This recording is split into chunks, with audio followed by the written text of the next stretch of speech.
All right. Well, it's about 2:18, and I know everyone has plenty of things to going on today. And I just want to say thank you so much for joining us today. There are close to 60 of us on this call or on this Zoom today, and then more of us out on YouTube. As you know, we started doing our Mesa community forums as a way to just keep in touch with each other and to give updates about what was going on the campus over the summer and in the early fall. And now we've taken the opportunity to also do professional learning during our campus forums. So today, as a way of knowing what's coming your direction, we're going to have some updates. I'll do an update. You'll get an update from each of our vice presidents, Ashanti, Isabel, and Lorenze. And then we're going to have a wonderful Mesa 2030 presentation today, so you can keep in touch with all things Mesa 2030 and how we are doing our visioning for 10 more years of equity and excellence. So welcome to all of you. So happy to have you here today. So by way of updates, the first thing I wanted to let you know is that we know that we all look forward to every year having our wonderful Christmas holiday luncheon. And as you can imagine, that's not going to be possibly done in the way that we would normally do it. But we have partnered with our wonderful friends from Culinary Arts, and we're going to be able to do a drive-through holiday reception.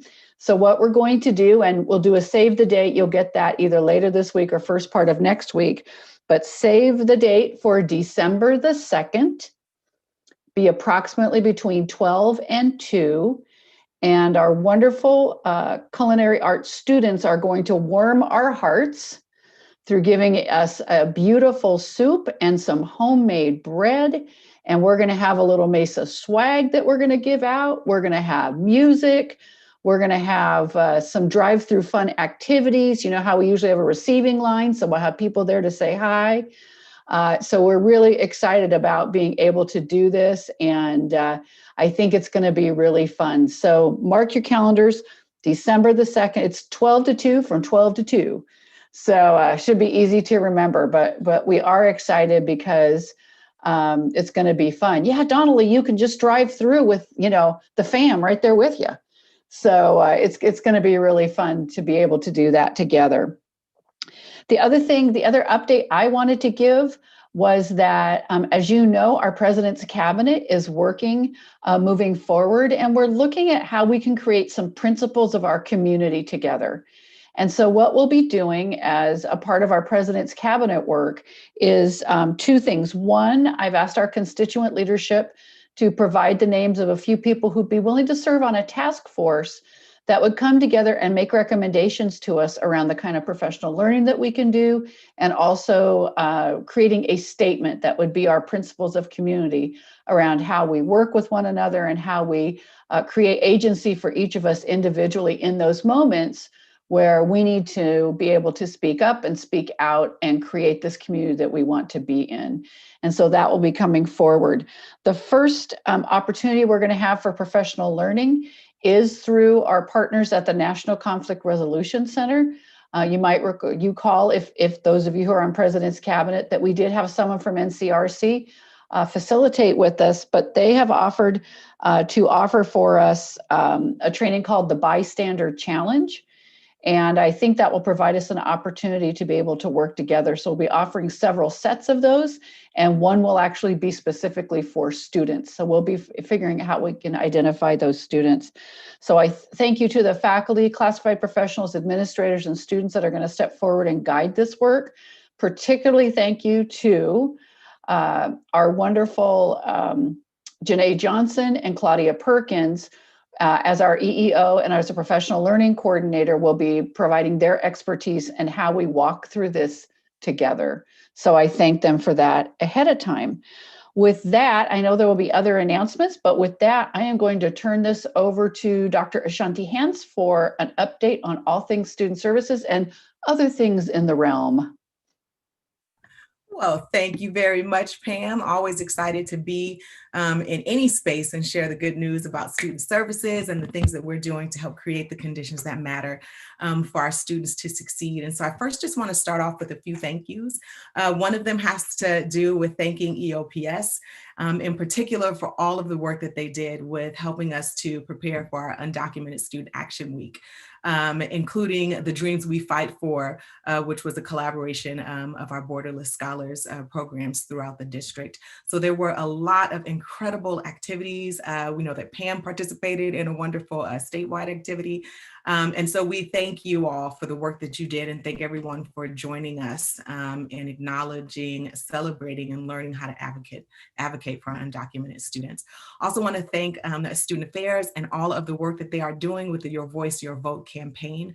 We know that it is so important to encourage our students and everyone to register to vote and to actually vote. So if you want to connect students with resources, please check your email or refer them to Student Affairs. I want to thank Student Health Services for all they're doing to help keep our community safe in terms of administering free flu shots for our students. So those are some thank yous. I want to acknowledge that right now we're in the process of having our Promise students go out and get information for their academic progress report cards, which are due each semester. We're doing something a little different this year. Instead of having faculty submit information, we are having our students seek out this information and turn in their reports. So if they're getting a C or less in the class, there's specific things that we want them to do, and there are specific activities that we have set to help make sure that they have access to resources that they need to thrive and survive. So we thank our outreach ambassadors, our counseling, our tutoring, and a variety of different departments that are helping to support our Promise students. And I believe the deadline for students to submit that is October 30th. So again, faculty would not get a list or a roster of Promise students in their classes, but we would just hope that they will be we hope that you will be willing to support our students in this process. Outreach is also doing some exciting partnerships with our high school students, making sure that during this time where we are working remotely, that they're able to make sure that they can fully matriculate to Mesa College. So we have created a variety of social media campaigns. We've created a specific Google Classroom for specific high schools. And we just thank our outreach program for making sure that our prospective students have a clear path to Mesa College. I would also like to share some other exciting new things that are taking place. Mesa College DSPS is partnered with City College, and they're hosting the afternoon with the seated nurse. Andrea Dalzell, I'm not sure if I'm pronouncing her name correctly, but there is a website that is out there. This is a part of Disability Employment Awareness Month, and we encourage you all to participate and engage. And the last thing that I'll share with you is that I know I've been speaking a lot about our student services call to action. And we submitted a call to action in July of this year. And what we asked each of our departments to do is to join us in addressing anti-racism with a goal on Blackness, or a focus on Blackness. And so every department was asked to really take from July until the end of September to really dig into their data, to have conversations with their departments and identify a policy, a practice, a procedure that either needed to be dismantled or something that needed to be created in order to effectively serve our Black students. And so I'm happy to share that every department has created a goal. They have identified over 22 goals specifically, but every individual department has submitted at least one goal. And we look forward to being able to share the information with you. So we've shared something internally, but we're waiting to see for us to have something a little bit more presentable. And the reason why we're excited about sharing this is because we want to tell our story of how we are showing up in this moment. We also just want to be able to share the great news with students, to let them know that there are people who are specifically and intentionally thinking about their success. And we also want to share with everyone because we are counting on you all to hold us accountable to what it is that we say that we're going to do. So I can't wait to share all of the information, and I will end with that. Thanks, Pam. Thank you, Ashanti. And then let's move on to Dr. Isabel O'Connor. I just can't believe I called you O'Connor. Sorry about that, Isabel. More caffeine or menos caffeine? I don't know, but I'll be thinking about that one. Okay. On that note, good afternoon, everybody. Nice to see you. I got a few updates, and I hope you can hear me because my mic wasn't working very well before, but looks like it's okay. All right.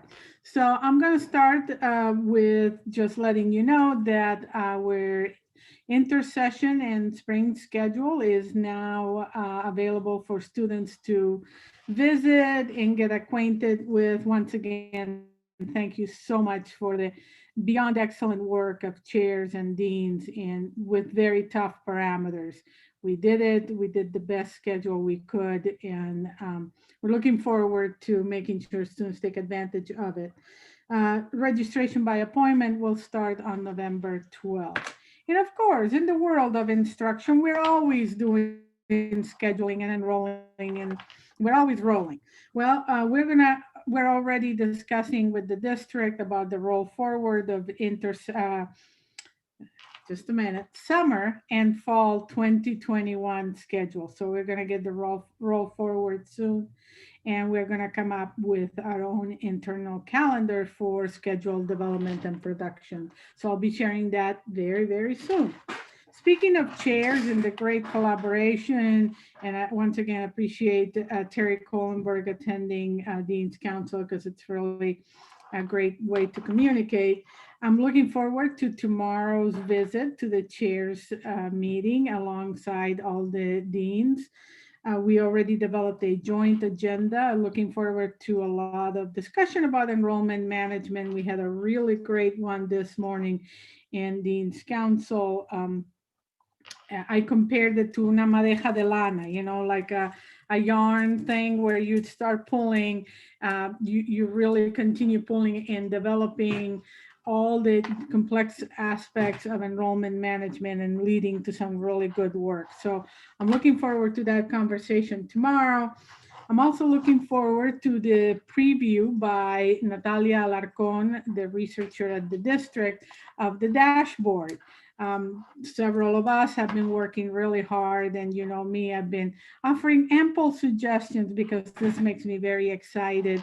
The need to develop a common tool to track enrollment across the district, and a tool that has the features that we actually need for it to be effective and efficient and useful and meaningful and all of the above. So I'm super excited about that.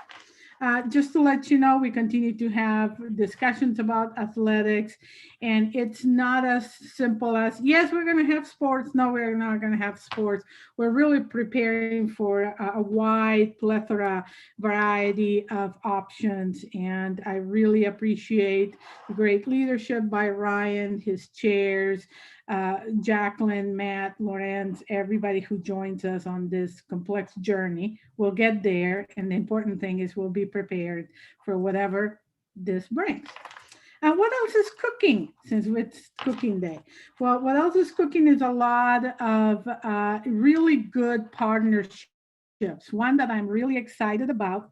It's taking us a little bit of conversation, but we're getting there. It's sort of a curriculum redesign, a year-long process. We're still in the shaping phase.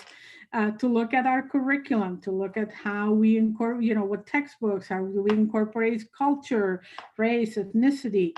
And this is in partnership with a variety of people, particularly faculty, because we're talking about curriculum. So I want to thank Manuel, I want to thank John Crocetti, Terry Kohlenberg, Christina Crosby, yeah, and then also institutional effectiveness with Bridget and part of her shop, Janae, Andy McNeil, and of course, the one star who's going to take this idea and framework on the road and bring us back to a more solid plan, Chris Sullivan. So chapeau to him.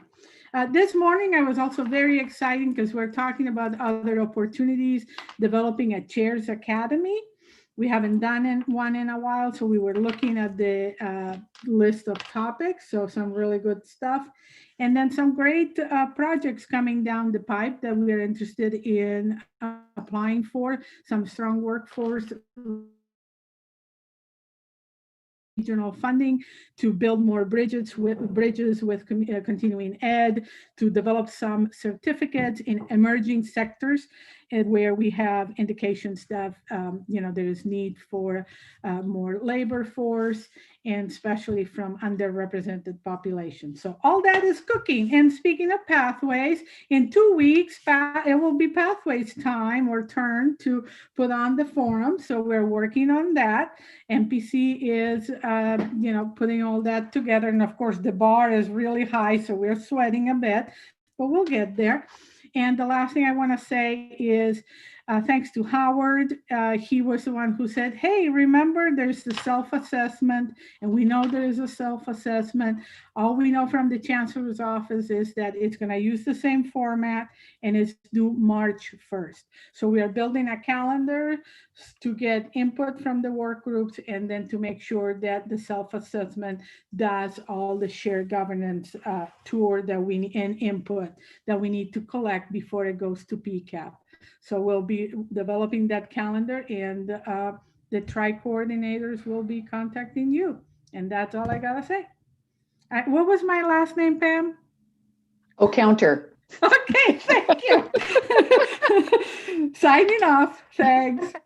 It really should be Lorenze's name, but because he's, the money man, but. Yeah, there you go. All right. Thank you so much, Isabel. I think I got somewhere caught between Isabel, Dr., and O'Connor. So, we'll get there eventually. All right, Lorenz, bring us on home. I have been called Bean Counter a couple of times in my life, and they're all there, and all the beans are always accounted for. So we'll start with that. But I want to welcome everyone to the forum. We're going to talk about just some updates from admin services. And so we'll be wrapping up the remodeling of our K building, which will hold our stand resource center, our veterans resource center, honors center, next up, and classrooms as well.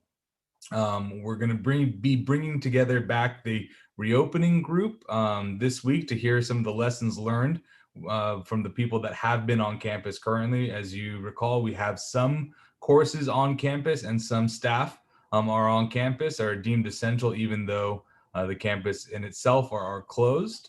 And then our top priority with that is, again, to keep our students and employees of the college safe during this time of the pandemic. So a big shout out to the safety team and those that have been on campus, really making sure protocols are being followed with that. And then also thank you to the tech group. We're still receiving and preparing laptops and other electronics to be lent out to our students and to our employees. So we're just churning away as we go. And then Dr. Lester, would you like me to go into the Mesa 2030, or do you want to do an opening? I am going to just do a brief introduction. First of all, what I would like to do is just really thank Bridget and Lorenz. The two of you have been leading this effort, co-chairing this effort, and given our skedaddle from campus in March and our original timeline, we have had to really shift and move to accommodate, really making sure that we're listening hard in this environment to make sure that we capture what Mesa 2030 looks like. And given where we are right now, we know that we're going to be different. We don't know how we're going to be different. We don't know how the nature of the work might change, but I'm really glad we didn't finish, because I think now we're going to have a much more comprehensive document. So first of all, let me just upfront thank the panel, but then also thank you and Bridget for your leadership. And so with that, I will turn it over to Bridget and Lorenz. Wonderful. Okay, so we will share the screen.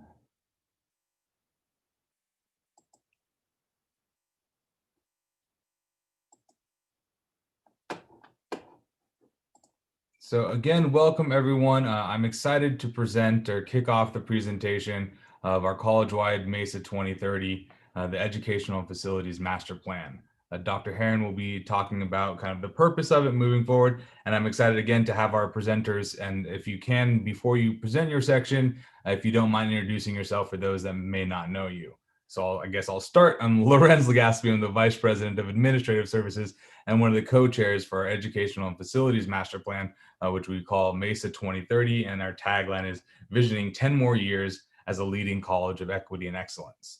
One note before we get started, everything in this presentation is in draft form.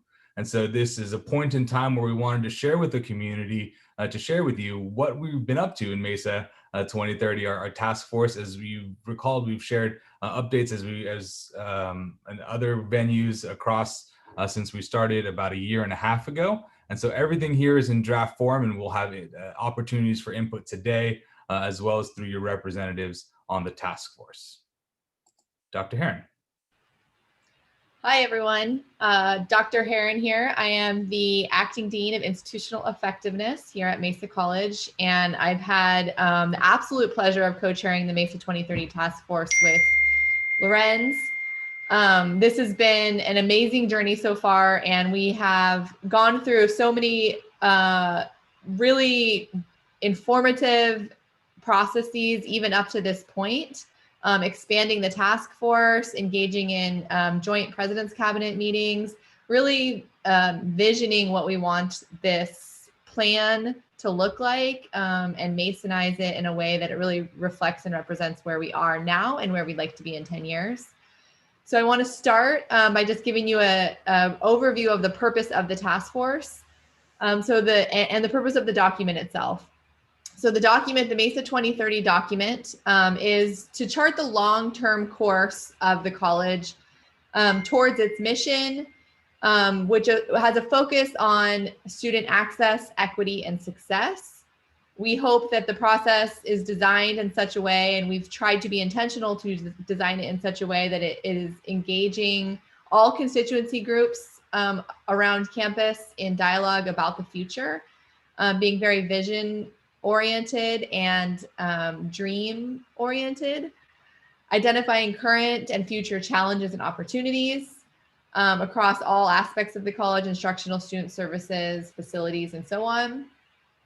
Connecting the needs of the site and educational needs to the site and facilities improvements. And we talked about this quite a bit in the task force, especially as it relates to equity and pathways, thinking, again, as we're developing a plan and thinking about what our world might look like in 10 years, there's a lot of what ifs and a lot of what could be's, and thinking about how where we are now can inform those decisions. Projecting the college's growth. So we've been engaged with data, not just internal data about enrollment, but also county and statewide data, looking at growth projections, population changes, and things like that. And then informing the public of our intentions around instructional programs, support services, facilities improvements, and so on. And you'll learn, my colleagues here who are going to be part of this presentation are going to go into a little bit about all of these areas, the engagement we've had so far, where we are with those draft statements, and then what our next steps are. And I will pass it along to, I believe it's to Trina. So next slide.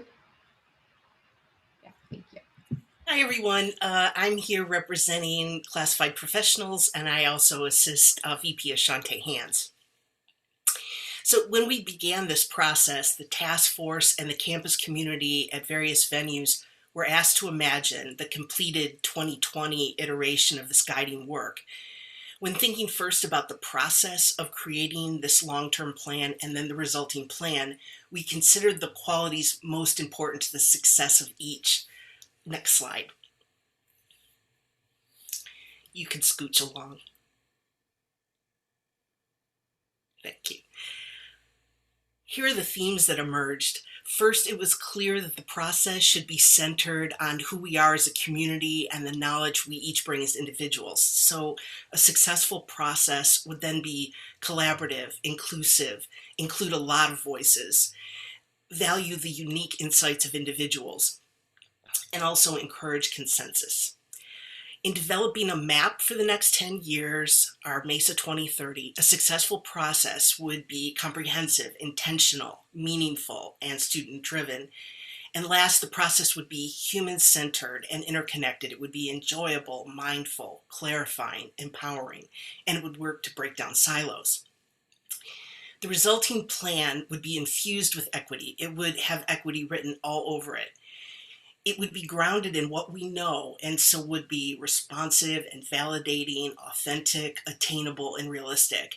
But it would also reach beyond what we know, and so be creative, visionary, innovative, forward-thinking, and aspirational. And last, it would be nimble and living, and so be dynamic, directionable, and sustaining. Next slide.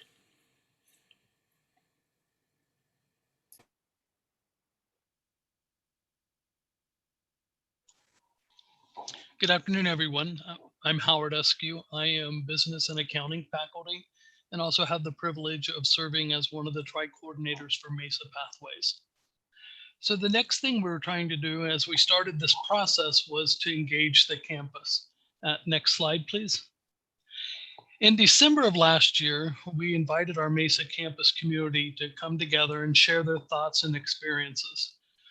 Over 375 people, 2/3 of which represented the student voice, responded to questions and prompts such as, how do you get to campus? What times are you on campus? Where are your favorite places to socialize, meet up, or study? Do you feel connected with others? Do you feel connected to Mesa? And give us one word that describes Mesa. Finally, we ask you for your big ideas. So we captured 100 ideas that would make Mesa a better place. Next slide. From your ideas and thoughts, we analyzed the data and found some common themes among those. Those include student support services, so counseling and mental health services, making sure that we had student access for support through the LRC by allowing longer hours, providing support and access to technology for our students and for our staff. Transportation and parking. You want more parking and you want it free. Also, other means or modes of transportation to getting to campus like shuttles. And for those who have electric cars, EV charging stations. 3 facilities stood out as being major additions or enhancements to our campus. One of those being our physical education facilities, others a performing arts center, and third is the English building. We also heard from you that you wanted improved communication and wayfinding. So a welcome center that would be a real welcome center to all those who enter on campus, and also improve signage so you can make your way across the campus to different venues. Next slide, please. Student life and equity, making sure that there are opportunities for us to engage not only in the classroom, but socially. Also, we have a wide, diverse, wonderful representation of our students and our faculty and staff. We want to make sure that we make those more pronounced and also offer safe spaces for those groups to meet and express themselves. We also wanted more gender neutral restrooms. Housing, we want to explore the possibilities of maybe having dorms on the campus or offering safe housing for those students who need it, and additionally to faculty and staff who may need housing. Instructional programs, we'd like to see additional bachelor's programs offered here at Mesa. We'd like to increase the variety of subjects that we offer and also more foreign language studies.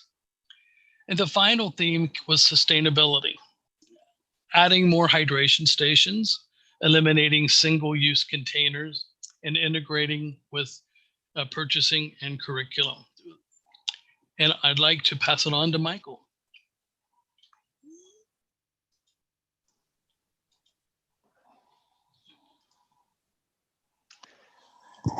Good afternoon, everybody. My name is Mike Fitzgerald. I'm a professor in culinary arts, one of the career tech programs here at Mesa College. And I want to pick up from where Howard left off with the themes that were created in fall of 2019. And we continued that conversation as we entered into spring convocation in 2020 and presented these basic ideas as our partner Gensler was beginning to form a plan that we will see here toward the end of this presentation. And so in this, we began our engagement with individual programs and liaisons from those programs, and the conversations that came out of those and the engagement is kind of what we have as we move forward. So you can go to the next slide, please. So you can see coming out of the spring things, it's a little bit of a repeat of what you saw in the initial presentation was what should some of the top priorities be for us as we move forward? What dreams can become tomorrow? And during our conversations, one of the big themes was just that idea of how we bring people together. And that continued on with the ideas of more facilities where students could engage and staff could easily engage with the technology with students. And you saw things like making students feel welcome on campus, like they were representative here on campus, and being able to look at the campus through student eyes. Next slide. So these were, as we continued it, and it was, as the conversation continued, the theme of having strong pathways and clear paths for students with services all along the way. You can see they are represented in the themes that we had moving forward. And we were there to meet the students' basic needs, not just for housing, but also for food and mental health, which really became to the forefront as we moved into the pandemic.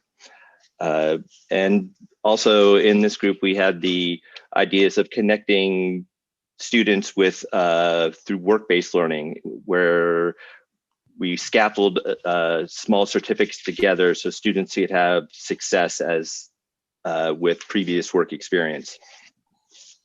Next slide. So in the spring, you can see we had over 100 participants with 10 different interviews by the Gensler group. And as we entered into this fall through remote engagement, they continued the conversation, bringing in admin services in the president's office to bring the basic structure of the report together. Next slide. I think this is one of the slides when we kind of talk about it was just all the faces that were here and all the voices that contributed to the basic framework that is you're going to see here today. So next slide.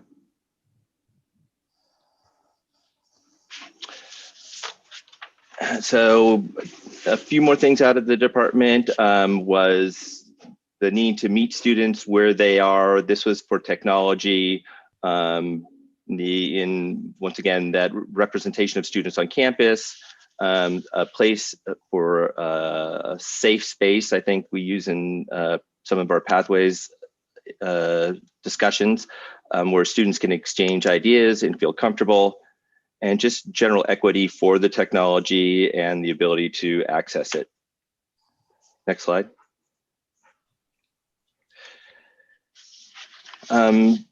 More from the interviews, and these are reflected in themes. I think out of this last slide, you saw the need to promote our reputation as a transfer institution, to be strong in academics, and that being one of our forefront themes when we go to present our report.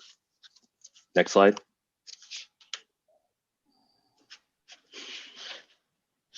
So between this slide and the last slide and throughout this, we've seen a big theme toward environmental awareness and sustainability. I think our student representative will speak to that a little bit today, how that is happening around us, but it's something that we see moving into the future and has been part of our discussion.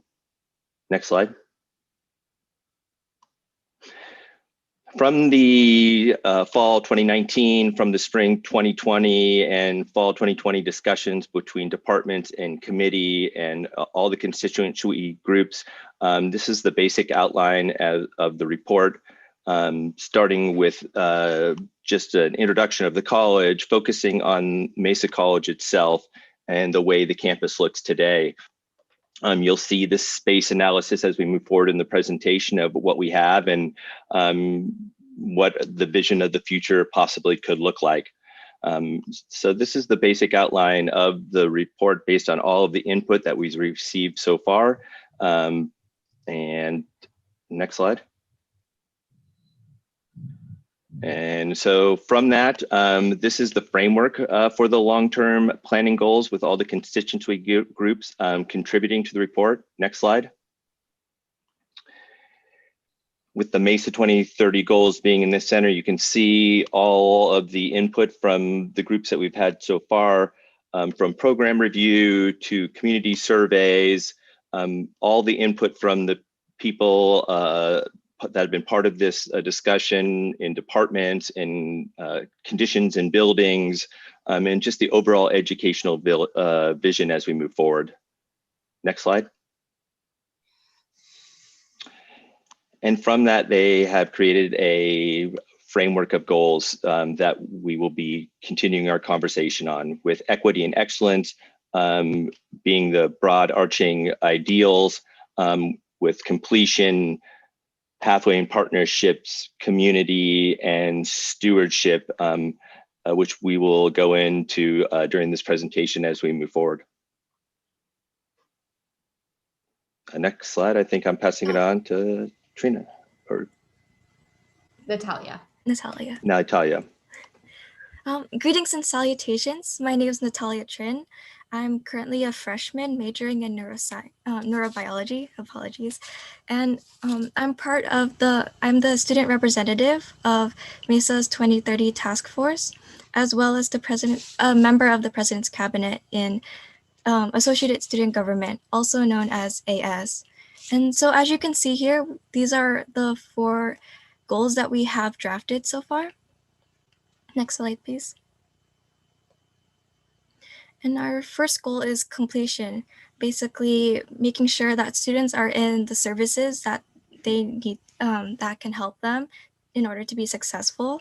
So in addition to having our educational plan where students are provided the different types of classes that they need in order to pursue whatever degree they need to be in, we also have services such as STEM Core. As a STEM Core student, it helps prepare me to be calculus ready within a year, and also help me find internships in the STEM field. In addition to helping us complete our college journey, we also have peer navigators, which are basically like our friend and our mentor. And so with my peer navigator, Marielle, we would usually have a discussion, and she would ask me about how I'm doing, and she would help me with finding ways to prepare for the next semesters and such. And since she also has the same major as me, she's able to give me a more personalized assistance with how I should continue my college career. Next slide, please. Pathways and partnerships is our second goal. We have a lot of services that ties into this goal. For example, we have Mesa Journeys, which is created by Mesa Pathways, and pretty much it helps connect students to different services and support systems that can help students with whatever they need for. So sometimes as a first year student, you don't know, you know you have a question, but you don't know who to ask or where to ask. That's where Mesa Journeys would come into play. I'm also working with the Veterans Advisory Committee, and we are trying to look for different ways that we can help assist our veterans during this pandemic. And lastly, we also have Student Affairs, which provides a lot of scholarships and different, and advocates for different things that students need. Next slide, please. Our third goal is community. We have a lot of different communities within our school. For example, Umoja, which is a community for African American students, where they're provided cultural experiences, personalized counseling, and pretty much helps leads to academic and personal success. And we also, of course, have STEM Core, which is a community where students from different backgrounds can be successful in STEM. I also am working with the Asian Pacific Diversity Committee, and during our first meeting, we were discussing things like what are some methods that we can provide for our students in order to listen to their concerns and make them feel like their voices matter and that they're in a safe environment. And of course, associated student government is something that feels like a community for me, because you have a lot of different people with different perspectives, and we all discuss together about ways we can change our school and ways that we can change school history. Next slide, please. Our fourth goal is stewardship. We have the stand, which helps provide food for the student and faculties at Mesa. And we also received some feedback regarding environmental sustainability, and we will be adding this into this goal in our next draft. And one of the amazing things about this is that the resolution was created by 3 senators in Associated Student Government, and it really shows that students can make a difference in our world. And that is it. I think Bridget is next. Thank you, Natalia.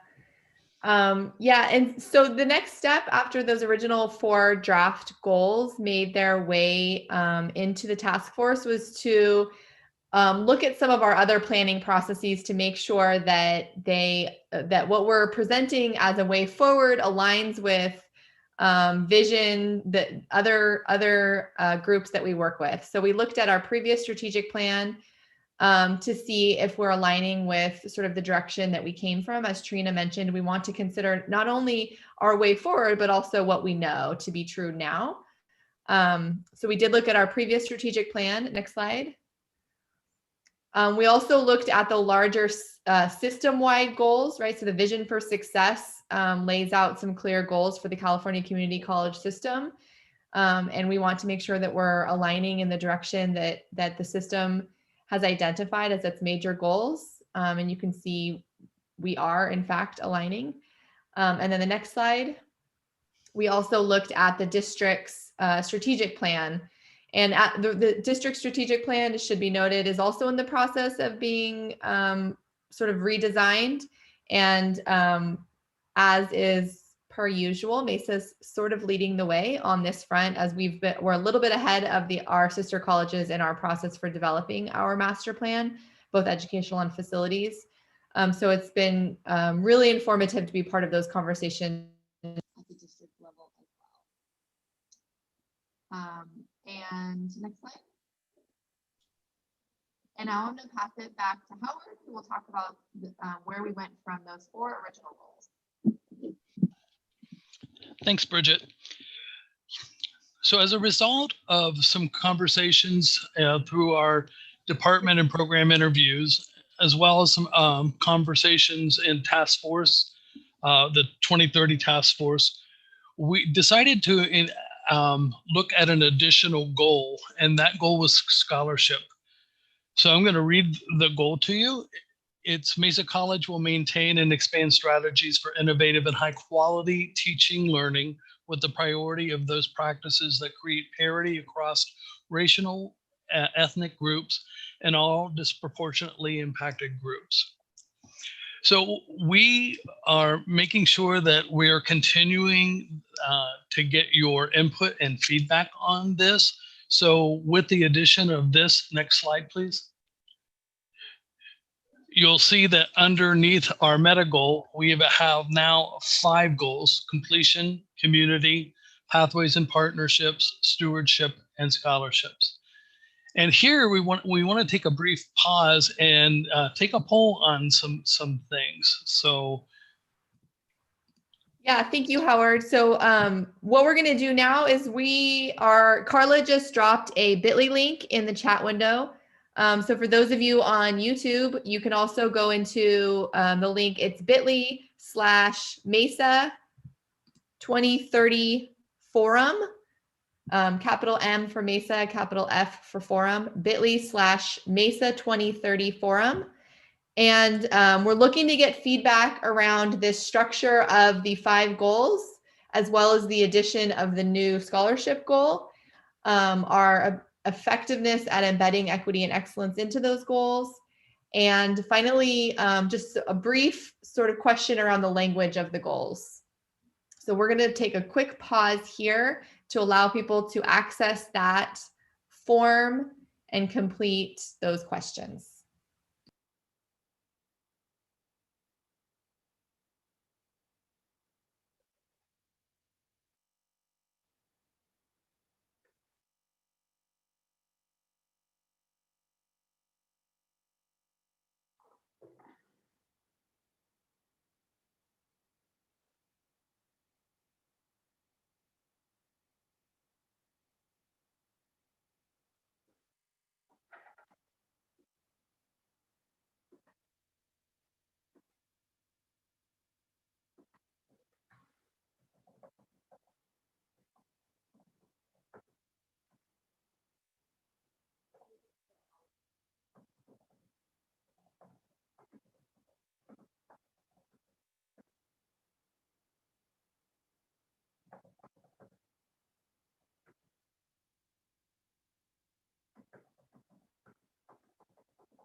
So we have about 20 folks who've responded to the survey so far, and there are more coming in every second. And thank you all. This feedback and input is really meaningful to the process. So far, we're seeing lots of 4s and 3s, which is good. Generally, it looks like we could do a little bit more work on the language of the goals. And I also see that folks are responding to the facilities question as well. So thank you so much. Keep responding, keep bringing those comments in. This feedback is going to make its way back to the task force. And it will also be available.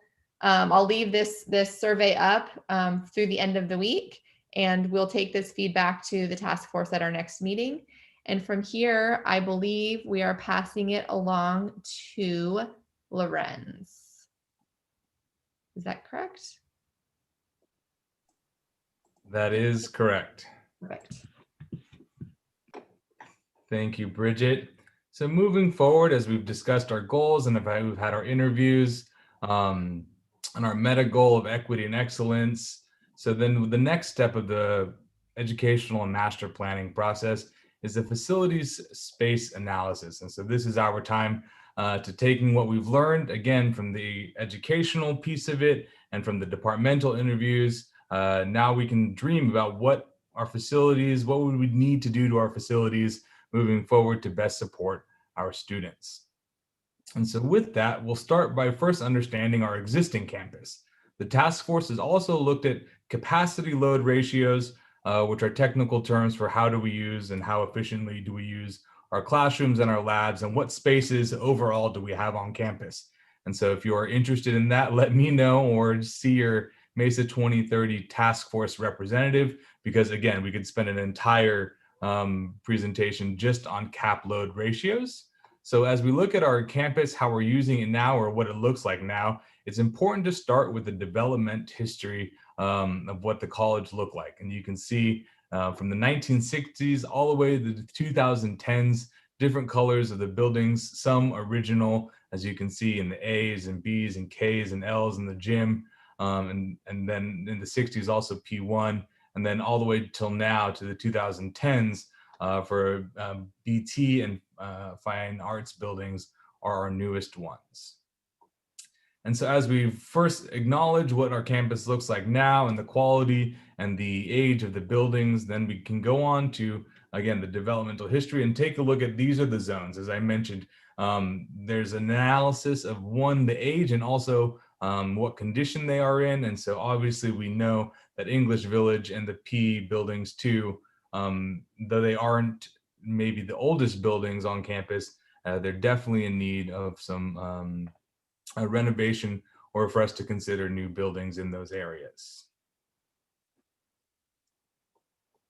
Also, as part of the facilities understanding of where we want to dream, looking forward to in Mesa 2030, 10 years from now, some of the challenges that we have, or some of the opportunities as well, is once someone first arrives on campus, from when they're driving or walking or biking on campus, how do we want to make sure that that is a welcoming environment? And some of the current challenges that have been identified as you enter, which way do you go on campus? Do you go right? Do you go left? Where did you enter off of Marlesta or from Mesa College Drive? And then also, where's the front door? And I think that was one area that we heard, making sure that we know, or if you're first time on campus, whether you're a new student or a visitor or a community member or a prospective student, where do we go once we get onto campus? And then from there, and once we arrive on campus, how do we ensure that the services are accessible? So as our consultants held the interviews, and as we're looking at the space, some neighborhoods, as they call them, kind of arose into it. And you can see them by the different colors. And then again, the middle of that core of campus is where the majority of the student services are. And then now is our time to kind of dream big as we're in this planning phase, right? 10 years from now, we'll know a lot more about how we're going to be operating on campus and what those will look like post-pandemic when all of this is over. So it's important to start dreaming and to thinking about that now. And so as you'll see these buildings in the red, those are the same buildings that were of old age or built in the 1960s. And the condition of them was a little bit lacking, or really lacking in the case of some of the other buildings. And so what if, right, we take these 1960s buildings and we reimagine what that'll look like? And so what if this was our canvas as we move forward, our blank canvas of campus? And I want to make sure to point out that any buildings that you see that are gone, we currently have programs in all of those buildings, right? They're not just empty buildings. And so it's important for me to say, and for us to know, that if your building that you're currently in right now is not visible on this map, we have not forgot about you, and you will be considered moving forward as we go. And so this next slide is kind of the exciting one to take a look at, and not yet, it's the punchline, I guess, for this presentation. But again, we're still in draft form, and we'll be moving forward with the facilities planning with the task force as we go. But currently, if we do reimagine those current spaces on campus that are older, and if we do take those away, then what does the campus look like, or what do we have an opportunity to build? Again, making sure that everyone that was displaced does have a home on campus. And so for me personally, what's the most exciting is to taking a look at what these orange areas, they're called bridge buildings. concept of kind of scaling and the mesa that we have, right? And so we look to the bottom level of the mesa where our parking is, where buildings start, and then building into the mesa, building into the hillside. And so where that top level building is now at the same level as the rest of campus. And with that, reimagining some of these other areas that we have that were first or initially deemed unusable because of the grade change, to be able to put significant sized buildings in these areas as well, and also in our athletics area to take a look that there is some possibilities for us to make it kind of more manageable to come up and down the mesa when we are on campus. And so with this too, we would like to take another pause and to ask everybody, I think, did we put it in the bit.ly? Things are moving so quickly as we're doing this presentation. So imagine you were an architect, what would you keep in the same, and what innovations would you implement that would best support our students understanding this new current opportunity?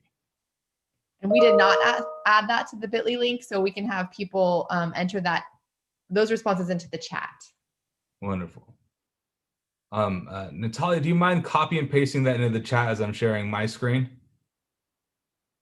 Thank you. I'll try to type it in a way that summarizes what you said. Got it.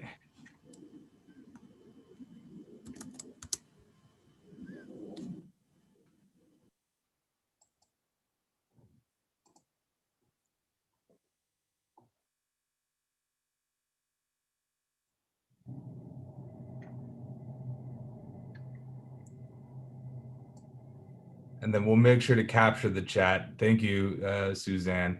Places to rest. We don't normally think of that too often as people are coming to and from campus. So it's a great idea. Also, what the task force has been talking about is the potential for student housing. And that's been an exciting kind of dream as we move forward. And so you'll see more of that as we go throughout. So again, as we're putting it in the chat, what innovations would you implement so we can best serve our students thinking about these new and open spaces?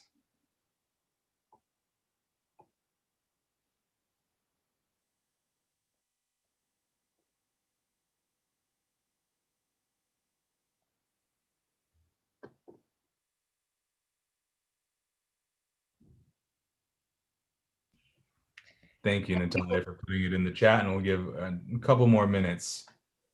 And as people are putting in their responses, I just wanted to read a couple of the things that came up in the Google form as well. We did ask a question in a few words: how would you like Mesa campus to feel in 2030? So just a couple things that pop out: welcoming, comfortable and excited, integrated, holistic, equitable, relevant, diverse, equity-minded, inclusive, modern buildings and technology, embracing, safe, welcoming, a space where all students, faculty, staff, and administrators feel valued and supported. Just some of the 30 plus responses we've received so far. Got it. Thank you, Bridget. And yes, Don, we will be taking a look at what entrances are and maybe even dreaming to see if an entrance can come off of Genesee, more major thoroughfare than what we have on Marlesta. And so I think we'll make sure to keep these ideas from the chat and then also put them into the bit.ly link that was provided. But yes, definitely great ideas. And we'll keep putting them in as we're going through the presentation, but thank you for the participation. And so moving right along, I will throw it back to Dr. Larson. Hi. Okay, so our next steps, we can go to the next slide. Our next steps are going to focus on continued campus and community engagement, and it's going to include a 10-question campus survey that will be sent to all employees and students around big themes like sense of belonging and connection, transportation, facilities that Lorenze just talked about, priorities for the future, and request some open-ended input as well. And we're going to conduct a community service survey that will request input from our partners, our feeder high schools, transfer institutions, the Chamber of Commerce, local residents, for example. We'll hold student focus groups centering primarily on disproportionately impacted students. And last, we've just launched the Mesa 2030 website, which is a one-stop shop for all things Mesa 2030, including documents, presentations, campus liaisons, for example. We'll also direct members of the campus and community here for input and feedback opportunities. Okay, next slide. So here's what's coming up in our task force meetings. In November, the task force will follow up on the Mesa 2030 goals that we talked about today, and we'll consider facilities planning principles and campus development concepts. And then in December, we hope to make some campus development recommendations. So next slide. And here we're closing our presentation portion. Again, here are some of the faces of those who have participated in Mesa 2030 discussions. So now I think we have a few minutes to take questions.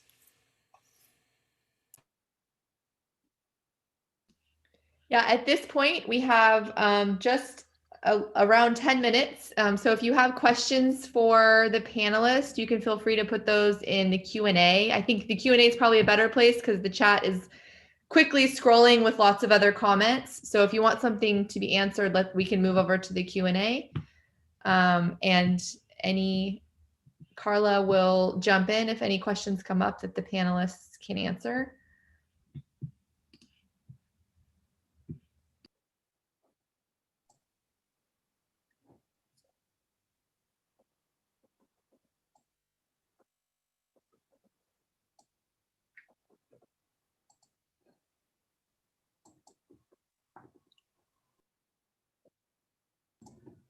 So seeing none at this time, I want to thank the college, thank President Luster for the opportunity to share what we've been doing in the Mesa 2030 Task Force.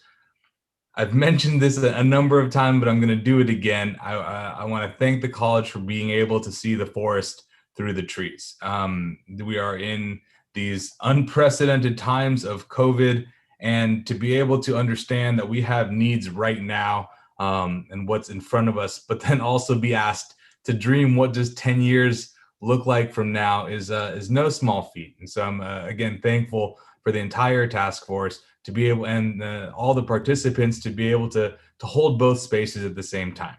And I also again want to thank my co-chair, Dr. Bridget Herron, and Natalia. Thank you so much, our student representative, for presenting. Howard, Michael, and Dr. Trina Larson. I want to appreciate and thank you for stepping up to the call and having present with us. And always Carla in the back round is helping us. We couldn't do this without her as well. So with that, I want to thank everyone for the opportunity and then pass it back to President Luster. Thank you so much. Every time I see the possibilities of the Mesa 2030 plan, I get excited, and I am excited that we have had all of this opportunity. We will continue to vet the plan. Clearly, the input that we received, we're looking at, an additional goal. We're looking at making sure that this truly is inclusive. So we want to hear all voices. If you've seen something that interests you here today, you undoubtedly have someone who represents you in this group, and you can see all these wonderful faces here. Please reach out. No idea is a bad idea. We really want to make sure that we hear from everyone. And when we started this process, I don't know that any of us had imagined the kinds of things that our wonderful partners from Gensler could come up with that could really help us with our wonderful campus. And we also know through the experiences we've had over the last 7 months that there may be different ways that we're interacting with our students and our community going forward. And so we want to make sure that we really encompass and think about how we're transforming our campus to be that equitable and excellent place for our students over the next 10 years. So I just want to say thank you. I don't know if anyone has any announcements that they would like to make. I know if you're on, okay. All right. Yes, Dawn, that's a great question. Definitely be getting that community input. Any announcements that anyone would like to make, you can post it in chat if you'd like all of us to see it. To the VPs or anybody else on our panel here, are there any announcements you'd like to make before we finish? For any students that are here, Associated Student Government is having a costume contest. So if you want to get in the Halloween spirit, come and take a picture of your costume and send it to us. Very cool, thank you. Excellent. Any other announcements? All right. Well, with that, again, thank you so much to our Mesa 2030 team for the presentation here today. On November the 12th, we will be hosting the Board of Trustees meeting. I always say at Mesa College, but it will be the Mesa College Board of Trustees meeting, and Mesa 2030 is central to that presentation so that we can show the board the kind of work that we're doing. Ultimately, when we get this plan finished, it will go to the board for their approval in the spring semester. So we want to share with them the good work that's happening. We will also be highlighting the work that we're doing around racial justice and also our focus on anti-Blackness. So with that, since we won't see you between now and Halloween, have a wonderful, fun holiday. Our next President's Cabinet meeting is actually scheduled for November 3rd. Anyone know what's happening on November 3rd? If you don't, you should look at Natalia's backdrop. I'm hearing today that it's best if you drop off your ballots or vote in person on the day of, that the mail is no longer guaranteeing that if you drop it in your mailbox, it will get there in 1 week. So if you want your vote to count, thank you, Carla. If you want your vote to count, let's walk it in. And no matter how you're voting or for whom you're voting, it's incumbent upon all of us to choose the kind of environment we want to live in. So I look forward to seeing you all the next time we're together. And